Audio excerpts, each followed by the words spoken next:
నిజాంపేట తుర్క చెరువు పరిసరాల్లో మంత్రి కేటీఆర్ పర్యవేక్షిస్తున్నారు. ప్రత్యక్ష ప్రసారం ద్వారా చూద్దాం.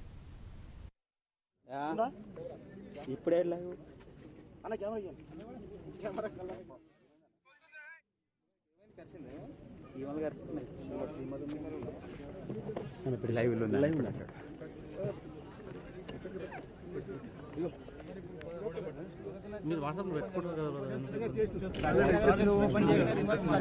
వాటర్ అన్ని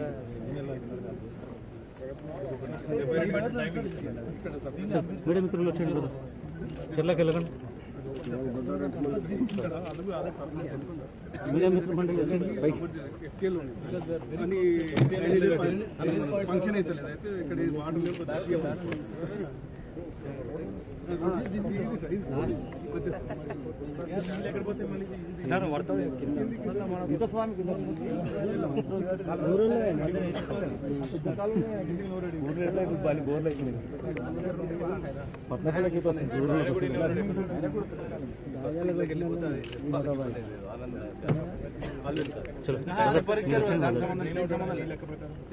నేను అనుకుంటా సార్ ఈ నైట్ వర్షం పడబోతే మాత్రం పడపోతే సార్ పడితే మాత్రం మనకు రేపులో ఉంటుంది సార్.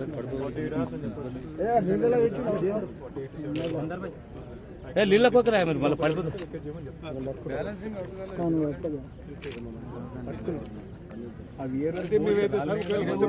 ఆల్రెడీ మేము ఇయర్ తగ్గించాం. దానికి మేము బస్తాలు వేసి క్లోజ్ చేస్తాం. ఇప్పుడు దీని సోర్స్ కాడ కింద నీళ్ళు పోకుండా స్టాప్ చేయాలంటే అక్కడ అలుగు దగ్గర చేస్తారు. చేయొద్దు సార్, వర్షం మందేనగా చేయాలి. పండు దిగిపోయారు నిన్న నైట్ ఫస్ట్ దానికి అడ్డుకట్టేయండి. అది కాదు సార్, అది నేను ఒక నిమిషం సార్. రెండు అలుగులు ఉన్నాయి సార్ దీనికి. ఒక అలుగు మేజర్ అలుగు, ఒకటి మేజర్ అలుగు ఉంది. దాంట్లో వాటర్ సర్ప్లస్ పోవడం తక్కువ అవుతుందని మనం కొంచెం తగ్గించాం సార్. పెట్టుకుంటాం నిన్న పెట్టుకున్న తర్వాత హైట్ తగ్గించాం సార్. దాని పక్కన దీని మీద తగ్గుతుంది, దీని ప్రెషర్ తగ్గుతుందని. దాని పక్కన ఇంకోటి తూము ఉండే సార్ వెనకటిది. ఆ తూముని వీళ్ళు కొంచెం మాడిఫై చేసి అలుగులాగానే చేశారు. దాని నుంచి కూడా కొంచెం వాటర్ రిలీజ్ చేశారు మొన్న 10 days వర్షం పడ్డప్పుడు. ఆ రిలీజ్ చేసిన వాటర్ కూడా ఇప్పుడు వచ్చి ఇళ్ళకి పడుతుంది. దాన్ని బ్లాక్ చేయమంటుంది. ఏదైనా వర్షం తగ్గితే సాయంత్రం వరకు ఆలోచించి అది బ్లాక్ చేస్తామని చెప్పారు. బ్లాక్ చేయకపోతే ఇంకా మా సెల్లర్ మేము తోడేసిన నీళ్ళు అట్లే వస్తాయి. అది కూడా కొంచెం కరెక్ట్.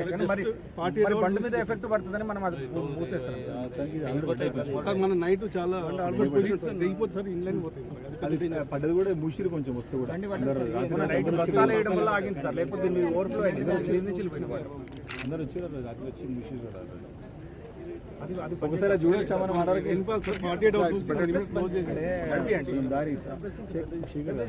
సుమారు గారు లాస్ట్ టైం విషయం జీరో కొంచెం ఇంతమంది అదొకటి కట్ట మీద అదేంటంటే మనం రాజగుడిలో తీసేసుకోవచ్చు అన్నది. ఏం ప్రాబ్లం లేదు. అంతా రాజగుడిలో వెళ్ళినట్టు అంటే రాళ్ళు తప్ప కన్స్ట్రక్షన్ ఎప్పుడు తీసేసారు. అదంతా కూడా అది నిజాంపేట లేనప్పుడు మొత్తం ఓపెన్ ఉంటుంది.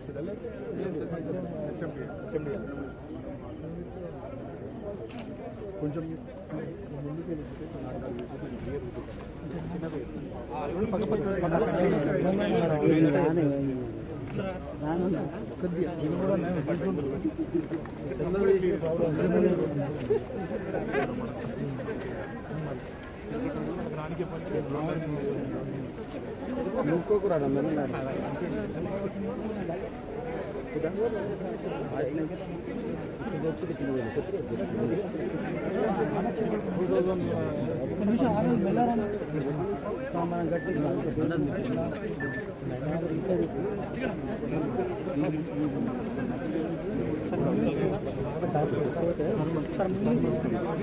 సార్ ఆపండి, అందరూ ఆపండి. మళ్ళీ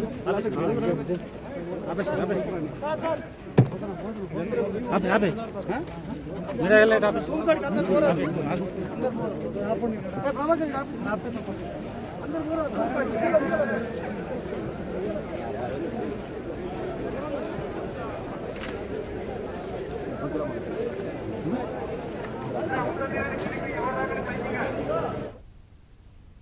హైదరాబాద్ నిజాంపేటలోని బండారి లేఅవుట్లో వరద నీటితో ముంపునకు గురైన ప్రాంతాలను మంత్రి కేటీఆర్ పరిశీలిస్తున్నారు. దాదాపు 50 అపార్ట్మెంట్ల సెల్లార్లలోకి నీరు చేరడంతో వాటిలో ఉన్న ప్రజలంతా తీవ్ర ఆందోళన చెందుతున్నారు. 50 గంటలుగా ఈ లేఅవుట్లోని 50కి పైగా అపార్ట్మెంట్ వాసులు బయటకు రాలేని పరిస్థితి నెలకొంది. సెల్లార్లలో 2 నుంచి 4 అడుగుల నీరు నిలిచి ఉండడంతో నిచ్చెనల సహాయంతో రాకపోకలు సాగిస్తున్నారు. దాదాపు 80% మంది అపార్ట్మెంట్లను ఖాళీ చేసి బంధువుల ఇళ్లకు వెళ్లిపోయారు. ముంపునకు గురైన ప్రాంతాల్లో పర్యటిస్తున్న మంత్రి దృష్టికి గత 2 రోజులుగా పడుతున్న ఇబ్బందులను మంత్రికి వివరించారు. వర్షం ఆగకుంటే మరింత ప్రమాదకరమైన పరిస్థితులు ఉంటాయని మంత్రితో వాపోయారు.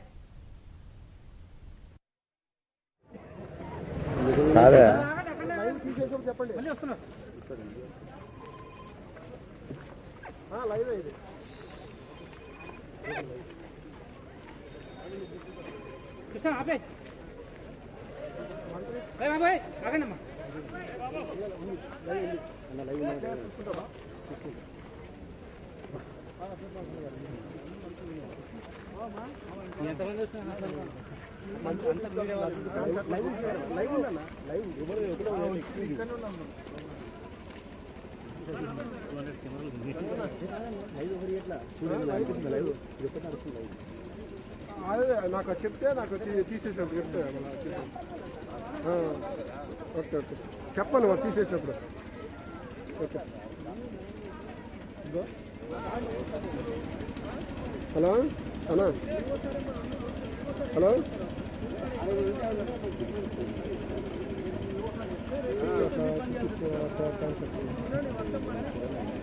ఇంకా 25 కూడా ఇంటి దూరంగా లైవ్ నడుస్తాను జలమండలి ఎండి ఉన్నారు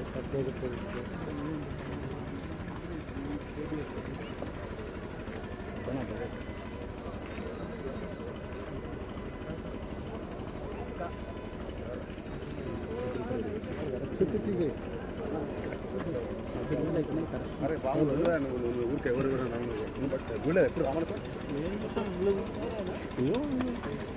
సరే వాళ్ళతో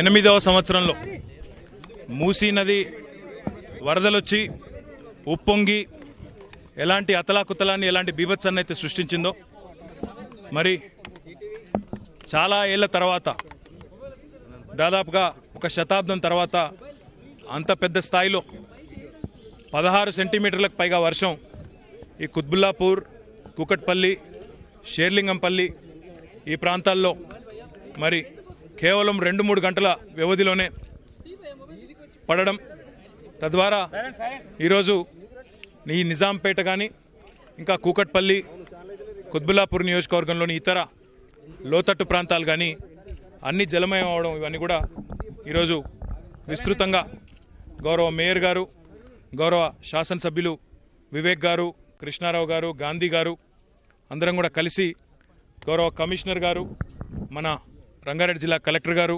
స్థానిక సర్పంచ్ గారు అందరం కూడా కలిసి తిరిగి మరి వాటర్ వర్క్స్ ఎండీ గారు దానకిషోర్ గారు కూడా ఉన్నారు, వారు అందరం కూడా కలిసి తిరిగి సమీక్షించడం జరిగింది. ఉదయం బేగంపేట, అల్లంతోట బావి ప్రాంతం కానీ ఆ నాలాన్ కానీ తదనంతరం ఈ ప్రాంతం కానీ మొత్తం కూడా విస్తృతంగా తిరగడం జరిగింది. ఈరోజు ప్రధానంగా 2-3 సమస్యలు ఇక్కడ ఉన్నాయి. ఒకటి, వర్షం అనుకున్న దానికంటే అసలు చరిత్రలో ఏనాడు లేనంత పెద్ద మొత్తంలో మొత్తం సంవత్సరానికి నిజానికి హైదరాబాద్కి వచ్చేది 32 సెంటీమీటర్ల వర్షం మొత్తం సంవత్సరం పొడుగుతా. కానీ ఒకే ఒక్క రోజు ఇక్కడ 3 గంటల వ్యవధిలో 16 సెంటీమీటర్ల వర్షం కురవడం వల్ల ఒకసారి ఉధృతంగా దాదాపు 23 సెంటీమీటర్లు, 16 కాదు 23 సెంటీమీటర్లు వచ్చిందంటున్నారు కుత్బుల్లాపూర్ మండలంలో.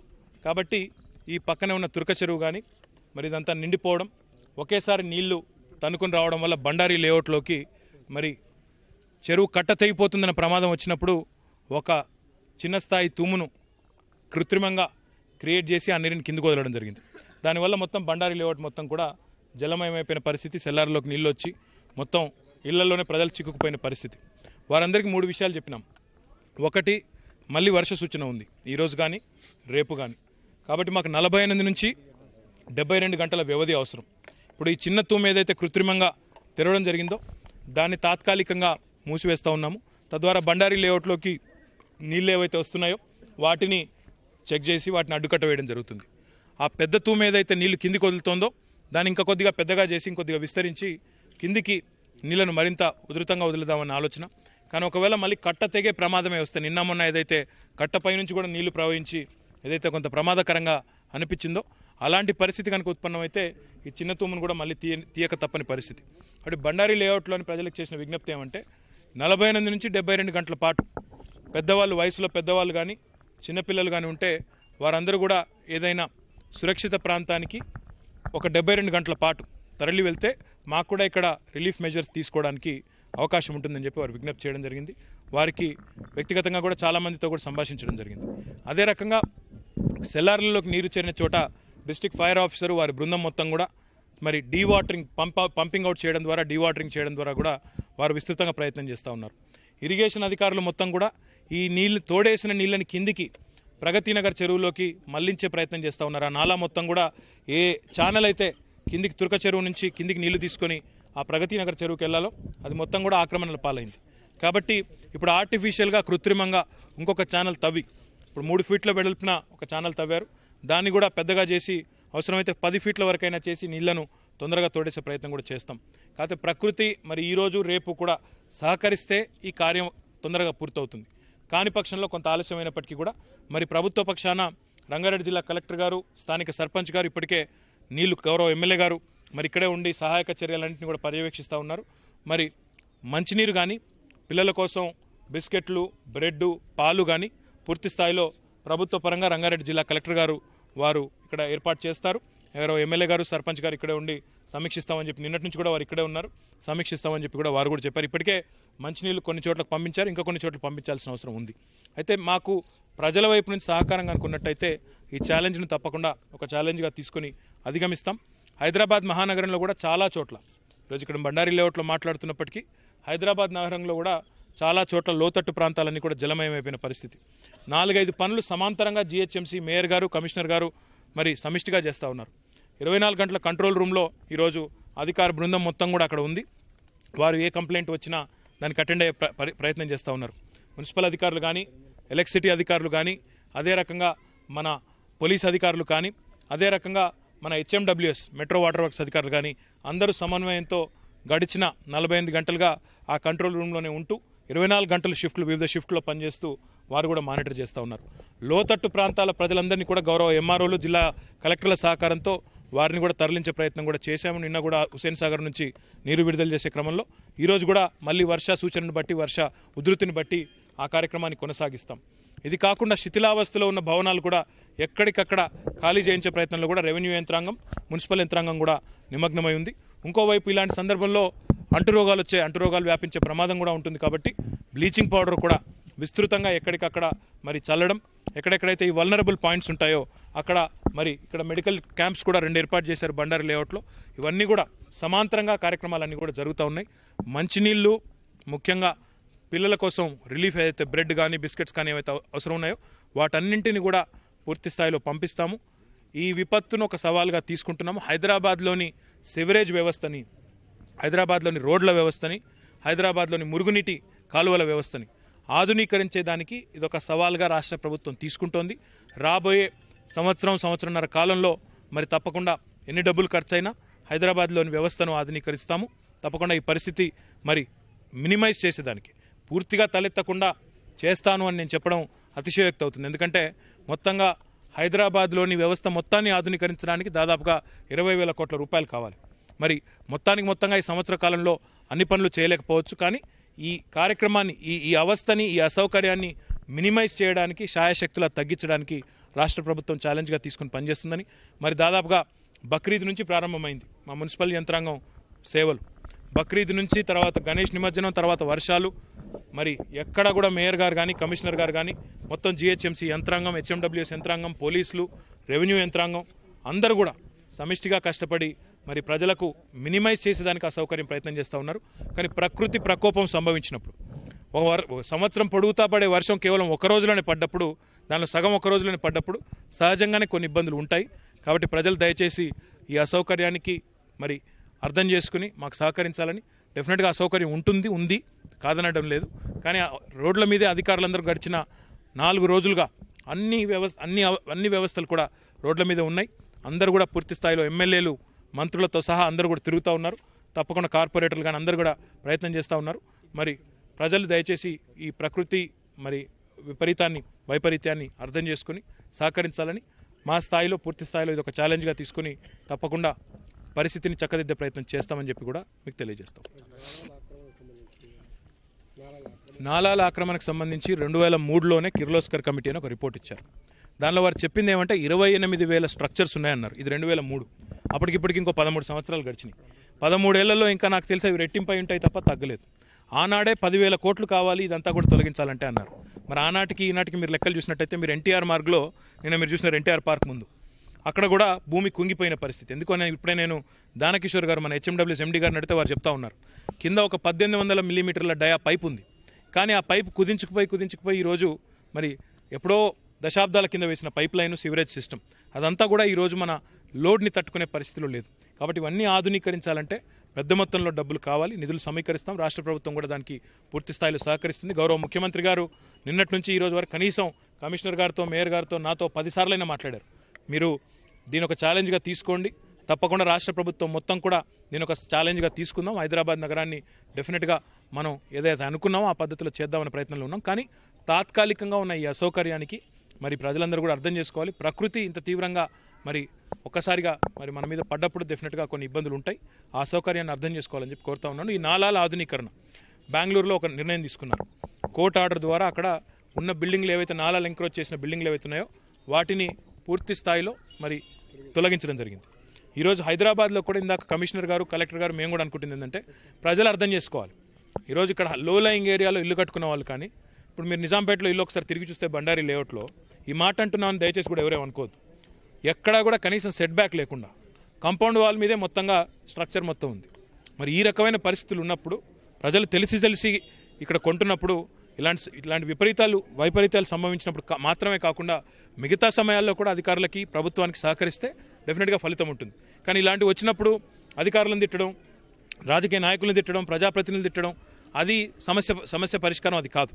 ప్రజలు అర్థం చేసుకుని సహకరించి ఇలాంటి సంభవించినప్పుడు కాకుండా ఇతర సందర్భాల్లో కూడా మాకు సహకరిస్తే సాధ్యమైనంత వేగంగా కార్యక్రమాలు, రిలీఫ్ మెజర్స్ కానీ సాధ్యమైనంత వేగంగా ఇలాంటి ఆక్రమణలు తొలగించేదానికైనా అవకాశం ఉంటుంది. కాబట్టి మీడియా కూడా ఈ విషయంలో సహకరించాలని చెప్పి కూడా చేయాలని కూడా అనుకుంటున్నాం. అదేవిధంగా ఈ వారం నుంచి మొదలుపెట్టి వారానికి ఒకసారి గౌరవ మేయర్ గారు, నేను, కమిషనర్ గారు, ఇతర గౌరవ శాసనసభ్యులు కానీ, కార్పొరేటర్లు కానీ ఒక వీక్లీ ఆకస్మిక కార్యక్రమం ఎక్కడెక్కడ ఈ ఎంక్రోచ్మెంట్స్ ఏంటి, మిగతా సమస్యలు ఏంటి, హైదరాబాద్లోని 150 డివిజన్లలో ప్రతి వారం ఒక చోట లేదా 2 చోట్ల ఆకస్మికంగా ఒక లాటరీ సిస్టమ్ ద్వారా వస్తాము.